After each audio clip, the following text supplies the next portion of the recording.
Welcome everybody. Today is February 12th. I'm excited. What about you? How are those New Year's Eve resolutions going? I gotta laugh because most people they're not thinking of New Year's Eve, right? People are thinking about Valentine's and they're thinking about the spring, and I guess I heard not too long ago that like 80% of people that had ideas, wishes, resolutions back in December 31st, sadly, they're not even thinking about them. So what is it about the 20% that are still on target? What is it about the small percentage of people that got focused last year and they're still focused? What are they doing? What are they saying to themselves? How are they different from most people? Most people who, well, they're not thinking about it anymore. And they'll get focused maybe again, and I'm not criticizing, but that's what tends to happen. We get focused, then we get distracted, and then we get focused, and then we get distracted.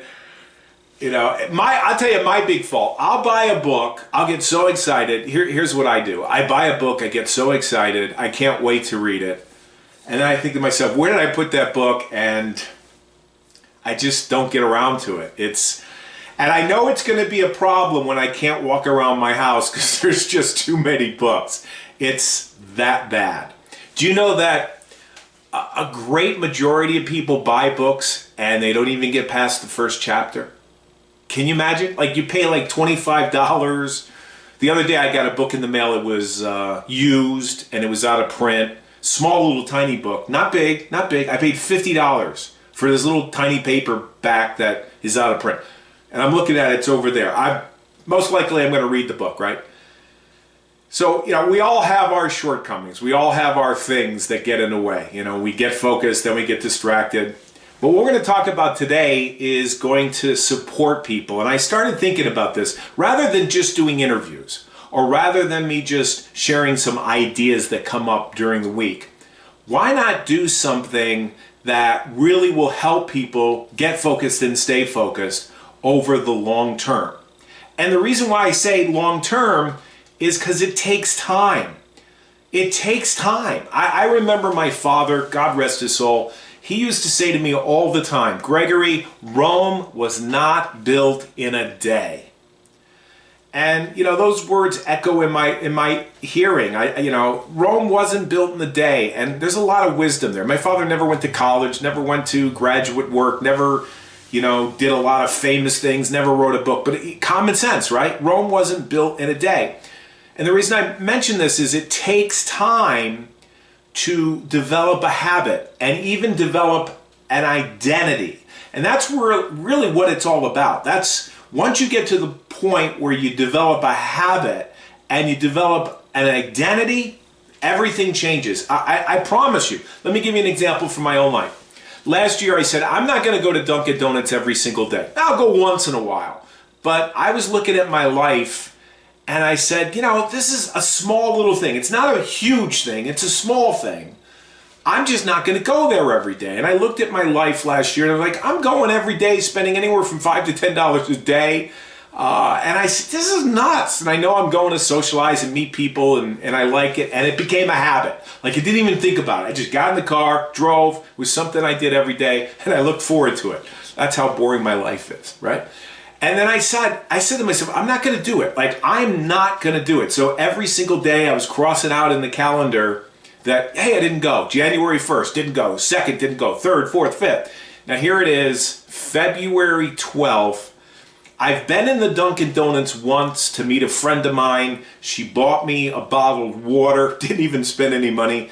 I sat in the corner because I'm not really tempted. But what happens is, after a while, you develop a habit of not doing something, or you develop a habit of doing something. The first step is the hardest. But I think the reason why people get unfocused or they get distracted is because they really think that their life is going to change, in a week. You see these courses, people want to sell you these downloads and ebooks and courses, how to make $10 million on YouTube.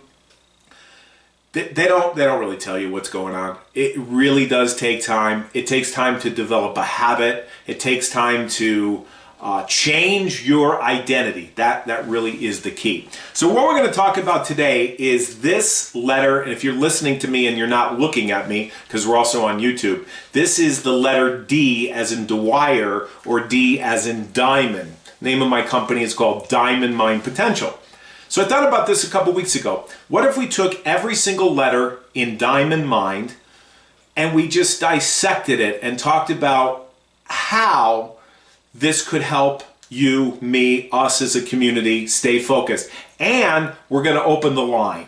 We're going to open the line for anybody that wants to say anything, which to me, it'll give me something to look forward to, because who knows what will happen. And you can also email me. If you have a question, the email is really simple. It's greg@gregdwyer.com. So my first name is Greg at gregdwyer.com. Just send me an email. It'll pop up and I'll answer your question if you don't want to come on, because this is live, by the way. So we're going to talk about the D.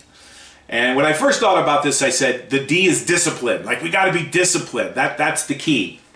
And the reason I thought that is because I was thinking about Jim Rohn. And Jim Rohn was a business motivational speaker. He was the mentor to Tony Robbins. And he would say something like, you're either practicing daily disciplines or errors in judgment. Every single day of your life, you're either moving towards your goal or you're moving away from your goal. Practicing either daily disciplines or errors in judgment. I love that. I probably hung on to that phrase for at least a decade. But it didn't work for me, because I don't even like the word discipline. I like the word freedom. And so discipline was like, you got to be kidding me, right? Discipline, I do believe it. It's just that the word itself really didn't resonate with me. And so I struggled with it. So what the D is here is a little simpler and a little easier to digest. And it is to decide. Decide. So that's where we're going to start. Now this might develop, because I've never done this before. Never done this before. I've been thinking about this for decades, but I've never put this together. So this is the first night. We'll see where it goes. So the letter D for decide. And here's the tricky part. Not decide what you want, right? Not decide what you want first. Decide where you are first. And I thought to myself, that's easy. I mean, you know, you ask the average person, what do you want? And the average person will say, I don't know. I don't know what I want. I don't know. And that could be a lot of time wasted. So I thought to myself, what if we talked about the D as decide where you are?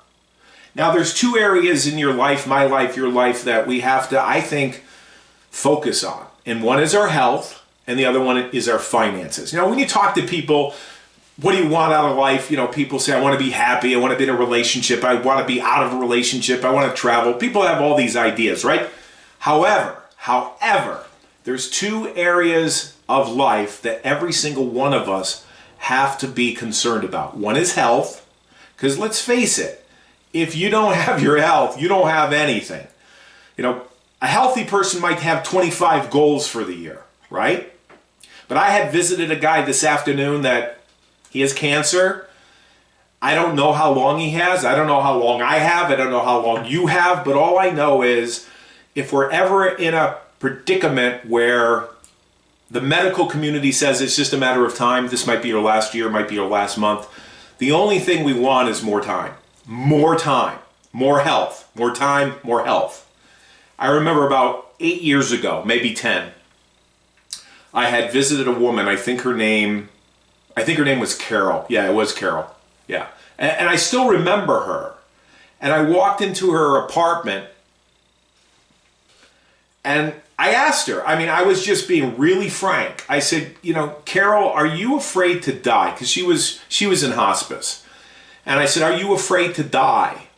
And she goes, no, I'm not afraid to die at all. She says, I just wish I had more time. And I got to tell you, I never forgot about that. You know, she just looked at me and she says, you know, I just really wish I had more time. And who knows? You know, you could have $1 million in the bank, you could have $10 million in the bank, you could have $100,000 in the bank. You can grow that asset really big if you want. But as far as time, your guess is as good as mine. It really is. So the reason why I like to talk about health and money is not because I'm so health-minded or because I'm so money-minded. It's just that you can measure it pretty easily. Because when it comes to health, you can look at your blood pressure, you can look at the numbers, you can look at your weight, right? And when it comes to finances, you can look at your numbers. You can look at the credit cards, you can look at your assets, you can see if you're in the red or black, and you can convert that to numbers. It is objective. I mean, how you interpret it obviously is subjective, but it really comes down to a number. So here's another example. Last year, my good friend Kevin Lane, who owns a business called Create a Castle, look him up by the way, Kevin Lane, they live in New Milford, Connecticut here. They're doing some great things in the community, and they're doing great things in the world. They have this business where they help families come together and build castles, not only in the sand, but also in the snow. And Kevin has a heart of gold, his wife, his family, they're just wonderful people. And I'm glad that I'm friends with him. He was on Shark Tank last year. September, we all went down to New Milford and saw the performance. And he won a lot of money, and he's doing a lot of great things, and he's got a great heart.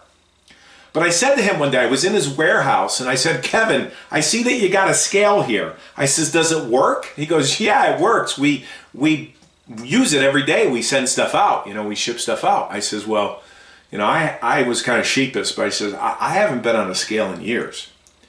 There was times when I'd lose weight, gain weight, lose weight, gain weight, you know, do the Slim Fast, do the meal replacement, do the Weight Watchers, you know, with Marie Alisman, you know, I did a lot of different things. And I got to the point probably in my 50s where I said, that's it, I'm done. One day my scale, the battery went out on it. I says, I'm putting this away. And it's away. I haven't seen that scale in a long time. So I looked at the scale and I said, Kevin, can I stand on the scale? He goes, yeah, go ahead. I said, really? No problem? He goes, no problem. So I stand on the scale, right? This was back probably, I want to say it's September maybe, last fall. And I looked at the number. I'm not going to tell you the number because I'm completely embarrassed. And I said, Kevin, your scale is way off. He goes, no, it's not, Greg. And I said, really? He goes, and then he tested it. He put something on it, or maybe he weighed himself. I don't remember. I don't remember because I was in shock. Like, I've never, ever seen those kinds of numbers when it has to do with my weight. And I said, you gotta be kidding me, right? So that was one of the motivations for me to stop Dunkin' Donuts. That was one of my motivations. I wanted to work on two areas of my life. One financial, right? And the other one on health. I figure, hey, if you're not going to Dunkin' Donuts and spending $10 a day, that's got to add up. You know, it's like the latte factor, right? Well, to make a long story short, and I know I'm going on and on about this, is that I got on a scale the other day and I looked at the numbers and I dropped 14 pounds. Well, hey, it's not everything, right? But the number was 14 lower than it was. And what did I do? Intermediate fasting, and I'm certainly not a doctor, so don't take my advice about anything. I'm not a doctor. I don't play one on television. I don't even go see that many doctors. So I'm not giving you medical advice. All I can tell you is I just stopped doing that, and I started kind of fasting and kind of like looking at what I was eating. And I say another 6 pounds by the end of the month. That'll be 20. And then just focusing on that. So, the reason why I'm telling you this story is the first step is to decide not necessarily where you want to go, but decide where you are at right now. And I'll tell you where I'm at. I'm ready for a commercial. How about you? You've been listening to the Greg Dwyer Radio Show, brought to you by motivational speaker Greg Dwyer on buildingfortunesradio.com. Do you wish you could sharpen your focus on what matters most to you and achieve more? Then you owe it to yourself to read Greg's ebook at greatdwyerebook.com. That's www.greatdwyerebook.com. Download it today and give it away. As always, we want to thank you for listening to the Greg Dwyer Radio Show I'm Building Fortunes Radio, motivational speaker, Greg Dwyer. Now back to our show. Take it away, Greg. All right, we are talking about the diamond mind, and we're speaking about the first letter. The first letter is D, like Dwyer, D as in diamond. Decide, first of all, where you are at. Where you're at. It's easy. It's not, you know, when you ask people, where do you want to be? Where do you want to be the end of the year? Where do you want to be now? Oh, I don't know. We'll see what happens. You know, people just don't give you right answers because they don't want to commit. Think about it. If someone comes up to you and says, where do you want to be by December 31st? You're like, I don't really know. Or ask your friends. Just ask your friends. Where do you want to be by the end of the year? The average person will say, I don't know. I don't make those goals. I don't really stress out about that. I just kind of let life unfold. That's what most people say. Or they're going to say to you, I don't know. I have no idea. Like, I can't control that stuff. Like, I'm not going to be responsible for that stuff. We'll see what happens. We'll just see what happens. We'll take it as it comes. Believe me, you don't want to take it as it comes. I don't think that's a good attitude. I could be wrong, but I really think if you can change it for the better, why wouldn't you? Okay, here's another one. Finances, financial, money. The reason why I love talking about health and finances, again, because it's a number, right? So if you're in the red or you're in the black, black being you don't have any debt, that's a good place to be. If you're in the red, you got some credit card debt or you got a mortgage, you may want to be in the black. I'm not telling you what to do. All I'm saying is part of the D in diamond here is decide where you're at. Like years ago, I had a mortgage. I no longer have a mortgage. The word mortgage means death pledge. And when my good friend Jeffrey Combs told me about that 20 some odd years ago, I said, death pledge? That's literally the word mortgage? You're going to have a debt till you die? Like, there's no way. So what I did is I began to pay off the interest faster so that I could just wrap it up and get it out of my life. That's what a mortgage was to me, but I don't have a mortgage anymore. Now, I will tell you, I was listening to Susie Orman or Dave Ramsey or one of these gurus talk about finances, and they said, be careful when you start paying off your mortgage ahead of time, because a lot of times the bank is not going to keep accurate records of what you're doing. And I'm like, well, it's a bank. You would think they would be, if I gave them money, if I paid them double, you'd think that they would do the right thing, right? Wouldn't you think they would do the right thing? They never did the right thing. Never. So let's say my mortgage was like $1,500 or $2,000. I forget. It was a long time ago. And I would just write an extra check. And I'd send it in and say, hey, look, I want this to go towards the principal. I want, you know, in other words, we're sending you double the amount. And they come back and they say, hey, guess what? You don't owe any money until April. I go, no. That's not what I'm doing here. And then I would call them. Then I would go to their bank manager. This went on for 6 to 7, 8 months. And I finally said to them, I said, you are doing this on purpose. You don't want this to go to principal because you want to drag this out until I die. You want this to be a mortgage. You want this to be a death pledge. I know you're the devil. That's really what I was thinking. You're the devil. So I remember the last payment, I paid it off, and they called me up. They said, congratulations, your house is paid off. Would you like to take out a credit card? I'm like, really? So decide is figure out where you are financially. Look at if you get a Visa or American Express or something in the mail that you owe money, that's a debt to you. Maybe you look at your credit card. You go, wait a minute, this fee here, I never bought 4 tires and, you know, I never bought 4 tires.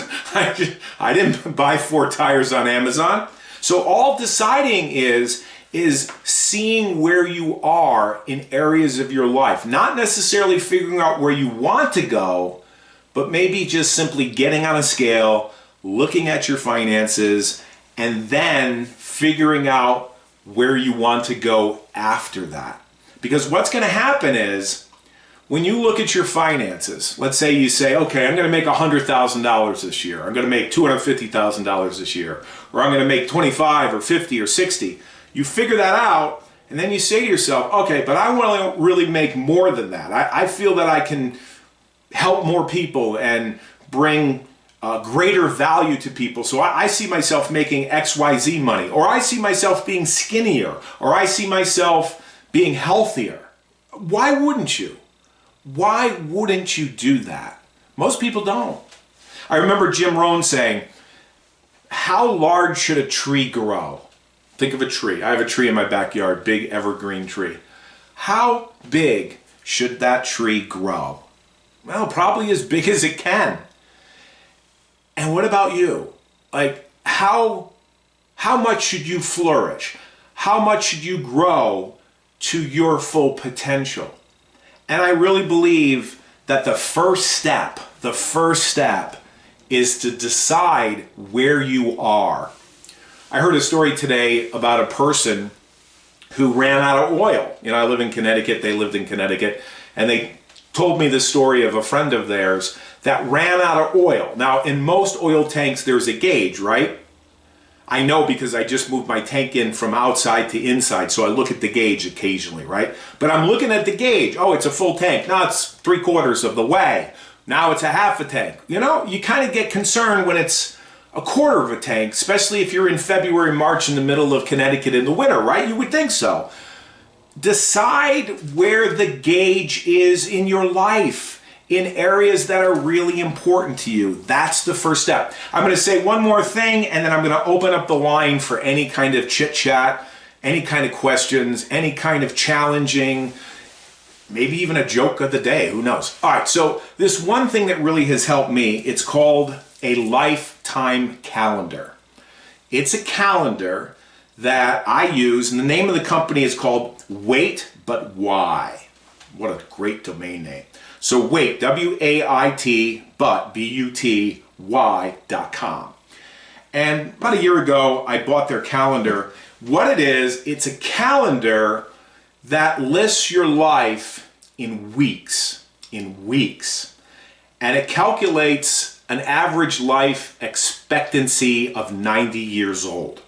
So not this Christmas, last Christmas, I was at my sister's house and I unrolled it and I started filling, now I'm in my 60s now, so I started filling out the dots on the calendar because I'm not 10 anymore, I'm not 20 anymore, I'm not 30 anymore, I'm not 40, I left my 50s last year.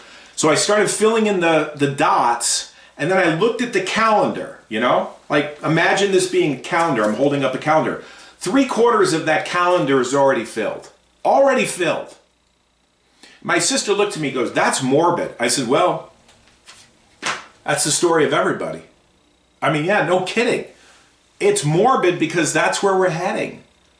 I don't mean to be morbid, but we don't have all the time in the world. It's like the guy that lives in New York City all his life and he's never been to the Empire State Building because he said, "Hey, I live in New York. I can do it anytime. I've never been to the Statue of Liberty." I know people like that. You live in a certain area, you say, "I'll get to that someday." Someday will never come. So what deciding isn't figuring out where you want to be per se. Deciding is figuring out where you are now. So I get no royalties from this, but if you would like this calendar, just go to waitbutwhy.com and you'll be shocked. The average life expectancy of a woman is 81 and the life expectancy of a man is 76. Hopefully if I stay away from Dunkin' Donuts, maybe I can get up to 77. But what I love about it is you see the different areas of your life in the calendar, and then every single week you tick off a week and you realize you don't have forever. And when you realize you don't have forever, the things that you want to do, you decide to make them important and you go after them. So, all right, so I feel good about this. I don't know if you feel good about this. This is being recorded. It's going to be on YouTube. If you have any comments, any questions, you can send me an email at greg@gregdwyer.com. My goal is to do this every single week. Next week, it's not going to be on the letter D. It's going to be on the letter I. And that has to do with the word important. What I'm doing is I'm bringing support to people that see me speak or they just want to hear about what I have to offer as far as helping people. Because I got to tell you, in a world today, it's really easy to get distracted. So we do have people on the line. I'm just going to open it up. And what that means is you can say whatever you want. And we have somebody at 0755. That's the last 4 numbers of your telephone number. We have a 5938. We have an 8901. Does anybody have any questions? We actually have 4 minutes left. Anybody? A comment? Yes, I have a comment. Yes, hi, go ahead. One of the things I can tell you is that Greg speaks truth. It's called making a decision and sticking to it, but your why needs to be very, very important to you. Yes. Greg has taken me from being terribly unfocused, like ADHD, show up late, forgot my books, whatever. And he has taught me how to focus. He's helped me find my identity. And now I'm streamlining it. And I've been working with him for a year. Like he was saying, Rome wasn't built in a day. It's taken me a long time, and I'm sure it's going to continue to take me time, but I've come a long, long way. Now, what keeps a person from being inconsistent? Yeah. I think it's routine and your want to do it. Yeah. If you have a big why, you'll get up in the morning and you can just keep doing it until it becomes automatic. So do you want to say your first name? Do you want to say your first name? My name is, I apologize, my name is Beth. Yep. So thank you, Beth. I've been working with Beth, and this certainly isn't a commercial. We certainly haven't rehearsed this, but I appreciate that. I am going to mute the lines really quick here, and next week we're going to talk about the letter I. We're going to talk about importance. There is no homework, but I really feel passionate about this, especially when I'm seeing people walking around these days, and I'm not criticizing. I still have a cell phone. I have a cell phone right here, but people are walking around almost in a trance. They're looking at their phones and they're not really, I don't think, maybe it's a judgment, but not really enjoying life as far as being focused on what's really truly important. Because let's face it, there's so much information. We're being inundated by so much information. The internet, even podcasts, right? YouTube, all the channels that we have. And I really believe this with all my heart. I think if you can keep a person distracted and they're multitasking and they're all over the place, they might come to their end of their life and they might say, why was I all over the place? What did I ever accomplish? And I got to tell you, the average person, when they get to their last breath, a lot of people regret. They regret what they didn't do. They didn't necessarily regret what they did do, but a lot of times they get to the end and they say, I really wanted to do that. So anyway, I sound like I'm giving you a sermon, but I'm not. The D stands for decide. Decide where you are in areas of your life. If it's your health, get on a scale today. Go see a doctor. Take your blood pressure. Remember, I'm not a doctor, so I don't know. Or if it's your finances, start looking at your statements. Are you in the black? Are you in the red? Where are you at? Finances and health, it's easy to gauge. Along with your oil tank. If you got an oil tank in the winter, you can look at the gauge. So decide where you are, and we'll talk to you next week. I appreciate this. Many people, they get focused. They don't stay focused. The magic is getting and staying focused.